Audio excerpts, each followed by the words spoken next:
Why your cat only eats at night? Why does your cat barely touch its food all day, but turn into a crunchy little gremlin at night? Don't think it has no appetite, and don't think it's picky. Your cat is way too smart for that. The little thing knows exactly what it's doing. In a cat's mind, daytime stomach space is extremely valuable. If it fills up on boring dry kibble during the day, then what happens when you open a can or grab a cat treat? Where's the room for the good stuff? So it would rather starve itself a little and play psychological warfare with you.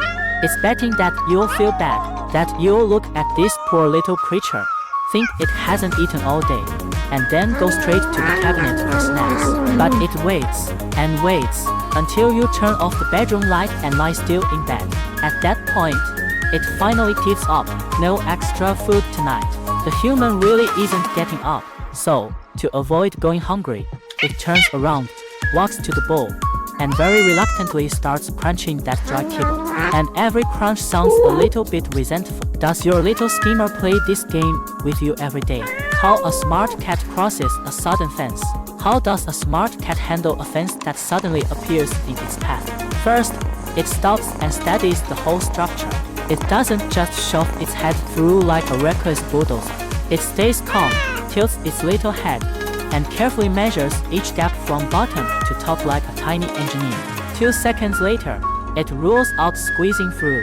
Then it kicks off with its back legs and makes a perfect jump. Why does it check with its head first? That's actually brilliant survival instinct. A cat's whiskers are basically high-precision radar. When spread out, they're about as wide as the widest part of its body. So when it tests a gap with its head, and the whiskers feel even a little resistance, the brain instantly gets the message. If I force it, I'll get stuck. That's dangerous. So when a cat doesn't squeeze through, it's not being scared. It's doing careful math and making the safest decision. Every cautious move is a protective instinct written deep in its DNA. Is your cat the type to ram through obstacles like a bulldozer?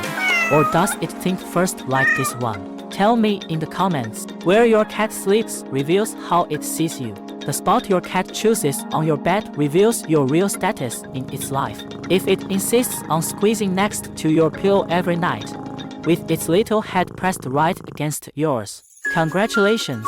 In its eyes, you're basically its real mom.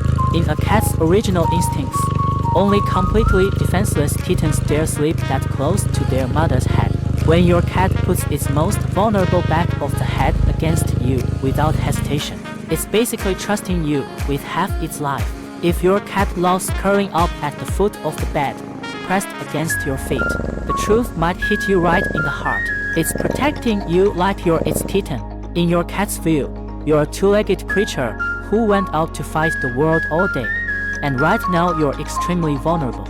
And the foot of the bed is often the first line of defense, the closest spot to the door.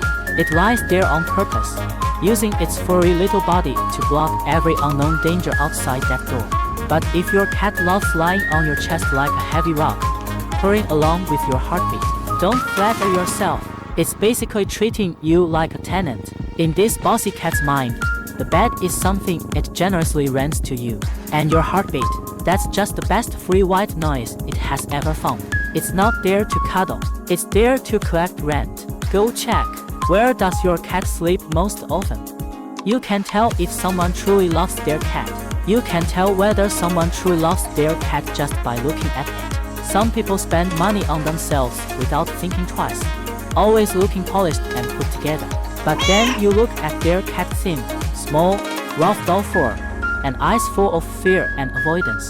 And then there are people who barely get by, counting every dollar for themselves. But their cat is round, solid, with a shiny healthy coat and eyes full of lazy confidence and sass. That doesn't lie. A cat's condition is the clearest reflection of its owner's love. Whether you give it half-hearted effort or real care, neglect or affection, the cat knows the difference better than anyone, and it shows it all on its face. So don't use no money or no time as an excuse. Real love can't be hidden. Do you dare to post your cat's most shameless sleeping position in the comments? Show everyone just how spoiled your cat really is. Why your cat bites you, then licks you. Why does your cat bite you 1 second and then start licking you the next? Here's the thing. In your cat's understanding, it doesn't know you're some so-called advanced human. Through those round little eyes, you're just a giant, hairless cat that walks upright on 2 legs. As a fellow cat, it watches you every day with genuine confusion and concern. Why does this big dumb cat never groom itself? It doesn't even know basic hygiene. How does it survive out there? So the cat, who worries too much, decides to take charge. When it licks you with that tiny rough tongue, it's actually trying to groom you, giving you a full-body deep clean. And that sudden light bite. Don't be mad. In cat social rules, biting and licking each other is a classic way companions play. It's not attacking you. It's using the highest cat etiquette to say, "Big dumb cat, I love you so much." Does your cat show love this aggressively too? Cats care about their reputation way more than you think. Cats are far more concerned about their image than you realize. Here's an example. It just finished pooping and walked out of the litter box. You're standing nearby and dramatically gag, pretending the smell knocked you out. It freezes, looks back at you, then immediately turns around and goes back to bury it harder. You gag once, it goes back and buries again. It never suspects you're acting. It just quietly reflects. Was it really that bad? Same thing with wand toys. If it misses a few times, it won't keep trying like a stubborn fool.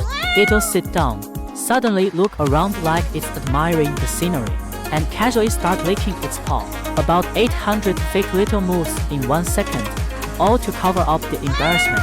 Basically saying, whatever, I didn't even want to play. But the biggest reputation moment is when a cat gets hurt.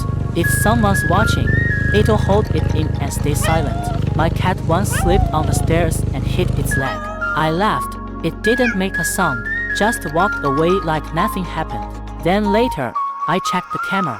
Same exact fall, but no one around. That thing screamed. To this proud little furball, saving face is everything. Why people tie a strand of hair around a cat's leg when it passes away? When a cat is about to leave this world, why do so many people cut a strand of their own hair and gently tie it around the cat's leg? Don't think it's just an old superstition. The meaning behind it is enough to make any cat person cry. A cat's life is too short, way too short for all the love we want to give. Tying your hair to its leg is a stubborn belief from the bottom of the heart. Even if this life's time together has to end, this strand of hair, soaked in your scent, is a special GPS for the next life. Next time, it can follow that familiar smell through time, across every distance, and find its way back to you, and be your baby again. Don't think that's too unbelievable. Go search online. You'll find countless stories of people who lost their pet, and later, without thinking, called their new cat by the old name. And the cat actually stopped, turned around, and looked right back. At that moment, your eyes get red, and you can't tell if it was just a coincidence, or if it really went through everything, followed the mark you left behind, and found its way home.